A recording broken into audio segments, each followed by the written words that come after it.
হিমেল হাওয়ায় জেঁকে বসেছে শীত, ঘন কুয়াশায় আচ্ছন্ন হয়ে আছে জনপদ।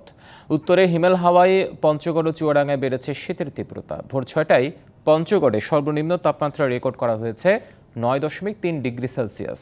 কুয়াশায় ঢাকা পড়েছে জেলার পথঘাট। বিকেল হতেই জেলায় বাড়ে শীতের তীব্রতা এবং ডায়রিয়া ও শ্বাসকষ্ট সহ নানা শীতজনিত রোগে আক্রান্ত হচ্ছে শিশু ও বয়স্করা। এদিকে চুয়াডাঙ্গায় সকাল 6টায় 14.5 ডিগ্রি সেলসিয়াস তাপমাত্রা রেকর্ড করা হয়েছে।